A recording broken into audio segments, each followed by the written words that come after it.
Segundo o Instituto Nacional do Câncer, o INCA, o câncer de próstata é o segundo tipo de câncer que mais atinge brasileiros, só perdendo para o câncer de pele. Dados do INCA também demonstram que apenas em 2010, e olha que isso já faz algum tempo, 50 mil novos casos naquele ano foram detectados em todo o território nacional de câncer de próstata. O que o homem deve fazer para prevenir e para também tratar o câncer de próstata, principalmente aquele que depende da rede pública? Buscar precocemente o diagnóstico. E aí ele vai andar muito, vai sofrer muito, porque no Brasil nós não temos programas que funcionam, nem em âmbito municipal, nem no âmbito estadual, tampouco no federal. Faltam programas de prevenção efetivos, aqueles que existem e que funcionam. Esses nós não temos, funciona muito mal.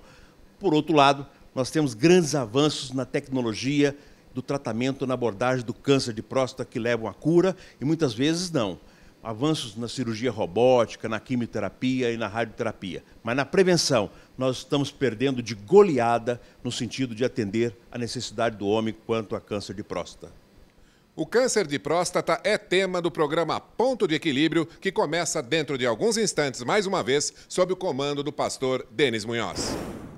Daher César Chad é graduado pela Faculdade de Ciências Médicas da Santa Casa de São Paulo e fez residência médica em urologia pelo Hospital Professor Edmundo Vasconcelos. É doutor em urologia pela Faculdade de Medicina da USP e fez pós-doutorado em uro-oncologia pelo Memorial Sloan Kettering Cancer Center em Nova York. É médico da Clínica Urológica do Hospital das Clínicas da Faculdade de Medicina da USP, médico assistente do Instituto do Câncer do Estado de São Paulo, membro titular da Sociedade Brasileira de Urologia, da Society of Urology Oncology, da American Society of Clinical Oncology e da American Urological Association. Daher César Chad é membro do Núcleo Avançado de Urologia do Hospital Sírio-Libanês. Muito boa noite, meu amigo, minha amiga. O nosso encontro de final de noite, programa Ponto de Equilíbrio. Agora você pode participar perguntando diretamente ao nosso convidado. Basta você acessar nosso site, Facebook, WhatsApp, lá você vai encontrar a opção de enviar a sua pergunta. O programa é sempre feito pensando em você. E nessa noite é com imenso prazer que recebemos o Dr. Daher Chad. Ele é urologista. Doutor, muito obrigado por ter aceito o nosso convite. Prazer receber o senhor aqui. Obrigado. Acabamos de passar aí, nós tivemos, né, o Outubro Rosa, depois o Novembro Azul, mas eu acho que é importante dar continuidade à conscientização da população e agora no programa de hoje, mais especificamente ao homem, sobre a saúde que envolve câncer de próstata, de bexiga. É um fenômeno que parece que agora está sendo mais divulgado, que o homem está vivendo mais e aparece mais esse tipo de problema. Mas os cuidados que o brasileiro vem tomando, que a rede pública, que a saúde, como o brasileiro tem se preparado para enfrentar esse problema do câncer de próstata, de bexiga, os exames, como tem acontecido? Denis, mais uma vez, obrigado pela oportunidade. Esse tema realmente, para nós urologistas, é um tema muito importante porque a informação, muitas vezes uma informação bem passada, acaba trazendo um benefício muito grande para os pacientes. E, por outro lado, muitas vezes as pessoas têm tanta informação na internet, Exato. Mas é difícil de interpretar. E é claro que é útil, não tem dúvida que a informação da internet vale muito, mas o hábito de se cuidar, o hábito de conhecer seu próprio corpo é um hábito muito esquecido. Então, essas campanhas são importantes, as mulheres dão muito mais valor e conseguem uma divulgação muito maior. É claro que aquele mês de divulgação é um mês de alerta, de conscientização, mas é para lembrar que a gente precisa cuidar do nosso corpo o ano todo. Com relação à saúde masculina, tem uma importância muito grande a idade. Então, é claro que o câncer de próstata ou a próstata para o homem é uma questão muito importante, porque nós temos as diversas doenças que ocorrem na próstata, mas conforme a idade, nós temos focos diferentes de atenção. Então, nós muitas vezes aproveitamos a vinda do homem ao urologista, como a ginecologista faz com a mulher, para fazer uma avaliação global. Desculpe, doutor, mas já é um hábito do brasileiro fazer isso daí preventivamente ou ainda não? Não, não é. Essas campanhas, elas servem como um alerta e muitas vezes as pessoas pegam aquela receita de bolo que a gente diz, puxa, a partir de 45, a partir de 50, parece que aquilo é um marco na vida da pessoa e ela precisa passar a se cuidar. Pelo contrário, muitas vezes nós percebemos que a pessoa não se cuidou durante a vida toda e chegou aos 45 ou 50 que alguém avisou que precisava começar a fazer o exame da próstata e aí descobre que vários outros problemas estão ali se acumulando. Então, o brasileiro ele tem duas questões principais. A primeira é a questão do hábito, que, por incrível que pareça, as mulheres têm um papel muito importante de levar os seus maridos para fazer o acompanhamento. Mas, por outro lado, dificuldade de acesso. Então, isso é um problema muito grande na nossa sociedade. Muitas vezes o homem tem o interesse de ir lá fazer uma avaliação geral, periódica, preventiva, e acaba muitas vezes sendo dificultado isso. Então, ele vai marcar uma consulta com um urologista ou com um clínico geral e tem dificuldade. Acaba desistindo, acaba procurando só quando tem algum sintoma. A mulher, ela se cuida mais do que o homem? Com certeza. Esse hábito, quando é iniciado na adolescência, que é o que as mulheres fazem com o ginecologista, se torna frequente na vida da mulher. A mulher acaba utilizando o ginecologista como um médico de família, digamos, um médico generalista, tanto que os ginecologistas muitas vezes ajudam a mulher a fazer prevenção de outras doenças que não só ginecológicas, que é muito bom, porque nós sabemos que a dificuldade, ainda mais na nossa vida diária, que todos hoje em dia correndo muito e trabalhando muito, muitas vezes nós temos dificuldade de ir em diversos especialistas. Preciso de um especialista numa área, em outra, e a gente acaba esquecendo de centralizar nesses dois focos principais, que é a questão clínica. Então, sempre lembrar de um clínico generalista, que é pouco falado no Brasil, e da parte da especialidade do ginecologista ou do urologista, no caso do homem. Nós sabemos, lógico, cada caso é um caso, né? A gente não pode estabelecer uma regra, principalmente na medicina, né? Mas, em média, qual o seu conselho para a pessoa, para o homem começar a se cuidar, começar a tomar cautelas quanto ao câncer de próstata? Qual é a primeira idade, qual o tipo de exame, qual a periodicidade que ele deve fazer? Essa é uma questão muito importante porque tem havido grandes mudanças. Eu vou comentar exatamente por quê. Então, só voltando àquele homem que tem o hábito de se cuidar, então ele vai fazer exames preventivos na idade jovem, então antes dos 40 anos ele já está fazendo exames. É claro que nessa fase a gente não vai fazer prevenção para câncer de próstata, mas a gente vai fazer prevenção para outras doenças. Para você ter uma ideia, o principal câncer no homem entre 20 e 40 anos é o câncer de testículo. Muitas vezes nós não... Que não tem nada a ver com o câncer de próstata. Nada a ver com o câncer de próstata, é um câncer bem menos comum, ainda bem, mas infelizmente as pessoas não conhecem. Então elas deixam de procurar fazer prevenção. Claro, nessa idade também as doenças sexualmente transmissíveis são muito importantes. Então o urologista faz uma prevenção voltada a essas outras doenças. Com relação ao câncer de próstata, nós devemos lembrar que a próstata tem relação com 3 principais doenças. Desculpe, só do câncer do testículo, ele dói? Ou a pessoa não tem sintoma nenhum? Esse é o grande problema do câncer de testículo. A grande diferença é que quando nós temos uma dor aguda no testículo, normalmente não é o câncer. Então a gente não pode aguardar ocorrer a dor, porque normalmente nós temos dor no testículo por orquite, que é a inflamação, ou outros problemas que causam dor que não o câncer. O câncer, o principal o sintoma e sinal é o nódulo, é o endurecimento e o crescimento do testículo. Então, e para o homem é um autoexame tão simples de realizar que deveria ser divulgado muito mais isso. Como a mulher faz o autoexame do câncer de mama, o homem pode fazer esse exame do testículo, é uma coisa muito simples. Agora, depois dos 40 anos, conforme os fatores de risco que a gente vai comentar, a gente passa a ter mais interesse e foco principal com a próstata e diminui o risco de ter o câncer de testículo. No caso da próstata, nós temos, além do câncer, nós temos a hiperplasia benigna, que é mais comum do que o câncer. Então, normalmente, quando o homem tem algum sintoma urinário, é muito mais provável que seja por conta desse crescimento benigno do que pelo câncer. O que seria esse sintoma urinário, doutor? O sintoma urinário é dividido em duas partes. Ou a pessoa tem dificuldade mesmo, o jato sai fraco, tem que fazer força para urinar, urina mais vezes porque não consegue esvaziar totalmente a bexiga, então a pessoa percebe, às vezes percebe que não conseguiu urinar totalmente e depois de meia hora, 1 hora já encheu a bexiga de novo porque não consegue esvaziar totalmente. E o outro tipo de sintoma é sintoma chamado irritativo, é sintoma de frequência, ardência, dor para urinar, que também está relacionado à próstata. Agora, esse sintoma de frequência e dificuldade para urinar, como ele é muito mais comum na hiperplasia, normalmente os homens, quando vão ao urologista, porque estão com algum sintoma, eles vão por causa da hiperplasia e não por causa do câncer. Por o câncer causar esses sintomas, é um câncer normalmente muito mais avançado. Então, nós dizemos, a gente não pode aguardar ter sintomas do câncer para fazer prevenção do câncer.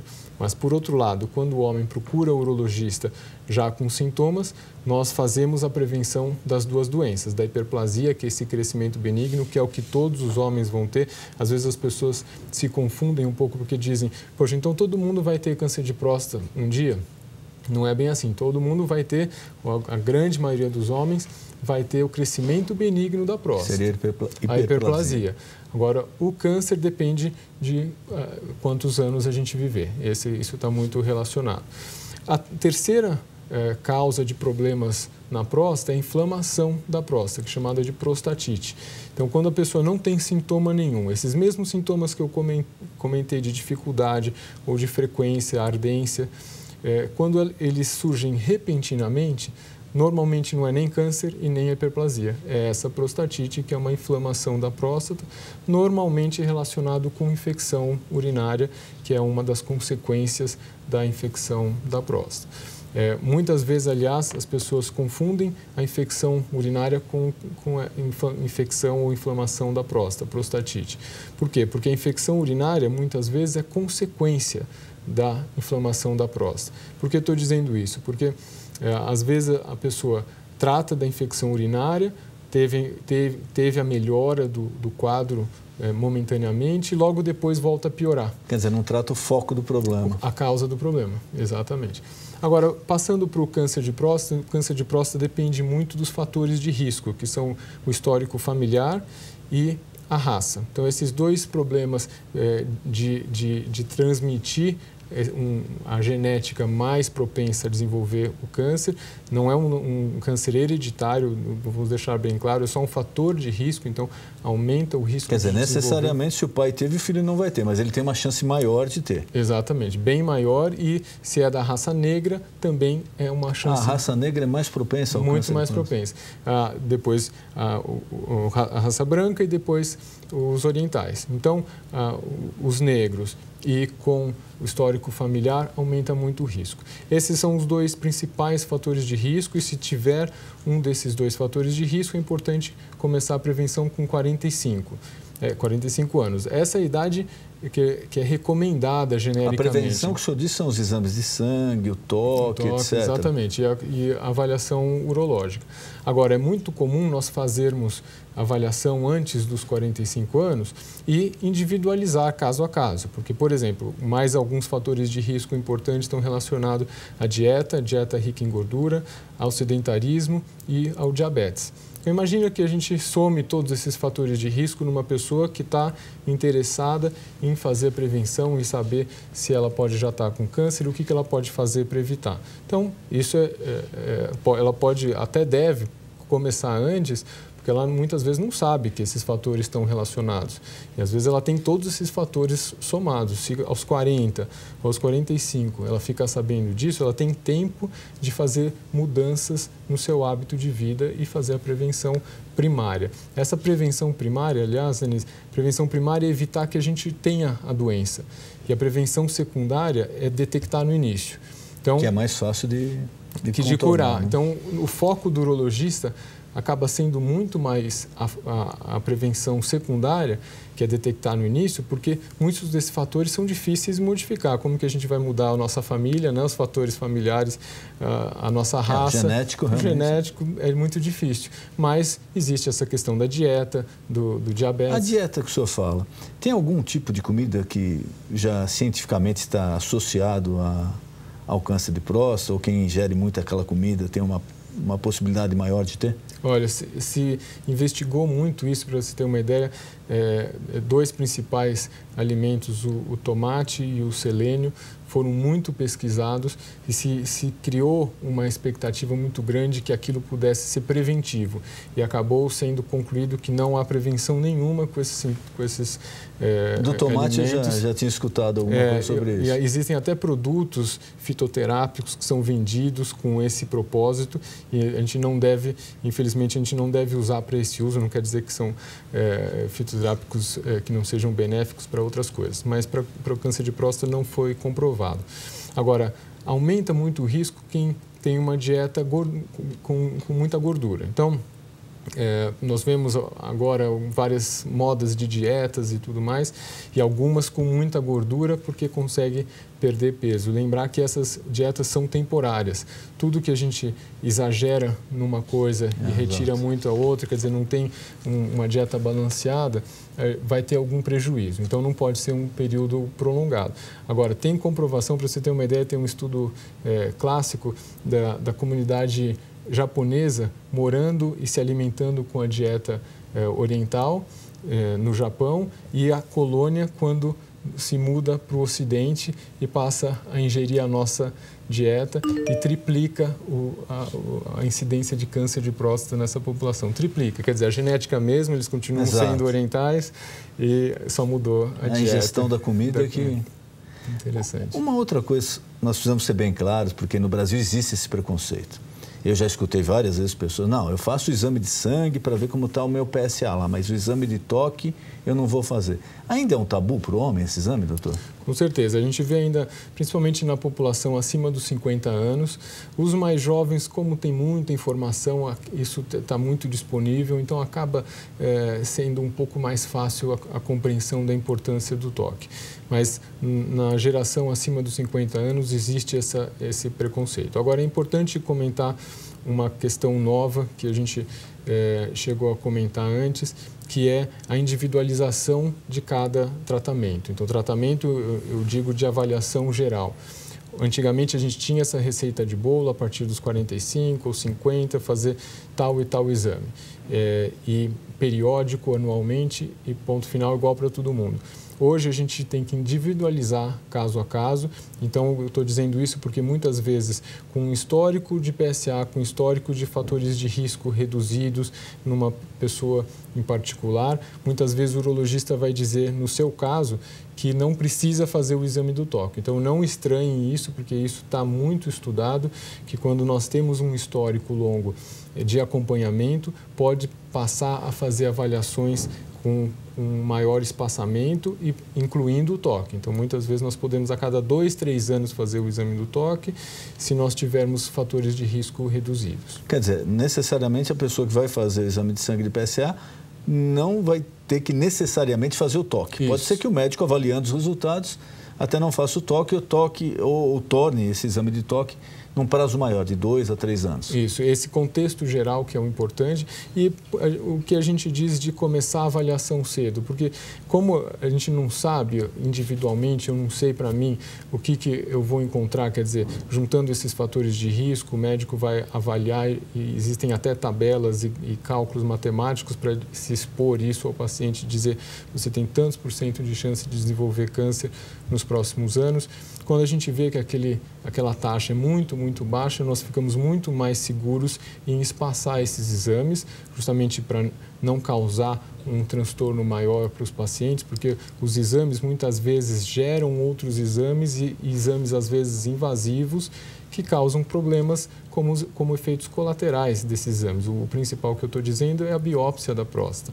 Antigamente, com essa avaliação em massa, sem individualizar caso a caso, muitas vezes fazíamos múltiplas biópsias até detectarmos um problema que era não relacionado a câncer. Eu estou dizendo isso pelo seguinte: o principal exame de sangue, que é o PSA, que é para detecção de câncer de próstata, ele também se altera nesses outros problemas que nós comentamos, que é a inflamação, a prostatite e a hiperplasia benigna. Pode ter um resultado maquiado ali. Isso, então ele sempre vai se alterar com essas outras doenças e cabe ao urologista e ao histórico que aquela pessoa tem de avaliações periódicas concluir qual o fator de risco principal ali. Então, por isso, mais uma vez, que a sequência é muito importante. Quando nós iniciamos uma avaliação numa pessoa que já tem sintomas, que nunca fez nenhum exame aos 60 anos, por exemplo, para o urologista é uma tarefa muito mais difícil e desafiadora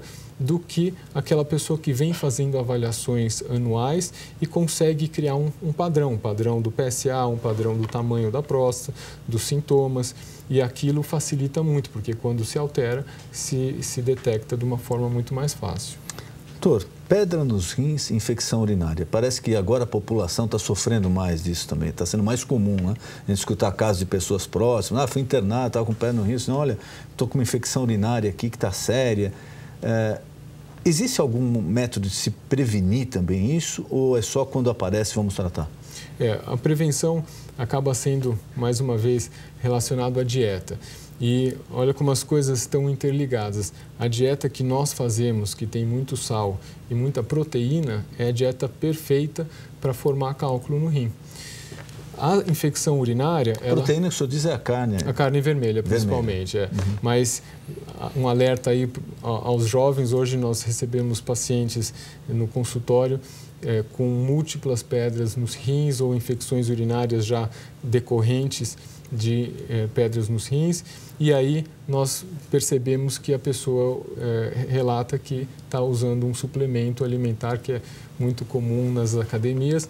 Para suplementar, isso tem seu embasamento científico, não tem dúvida, mas precisa ser feito com acompanhamento, principalmente nutricional. As pessoas vão a uma loja comprar um suplemento nutricional baseado em aminoácido ou em proteína, que pode ser muito útil para um grupo de pessoas direcionado e com acompanhamento, mas pode ser muito deletério, porque a pessoa que tem predisposição a formar cálculo no rim, se ela ingerir mais proteína do que o organismo precisa, ela vai acumular de alguma forma, uma delas é nos rins, os cálculos renais.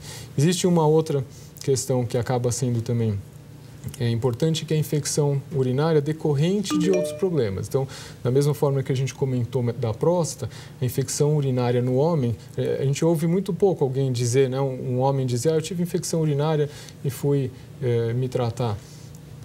Quem teve infecção urinária e não procurou a causa é porque ainda não descobriu a causa, porque muito, muito raro a gente ter infecção urinária, o homem ter infecção urinária sem ter uma causa por trás.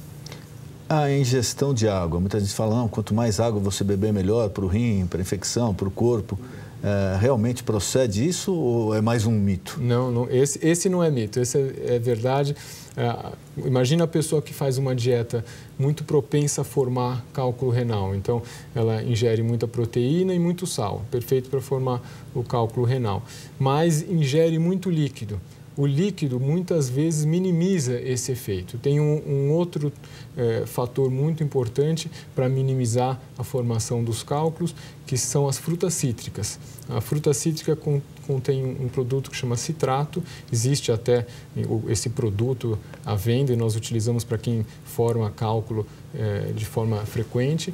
Então, uma dieta com muito líquido, frutas cítricas e pouco sal e pouca carne é a dieta perfeita para evitar cálculo renal.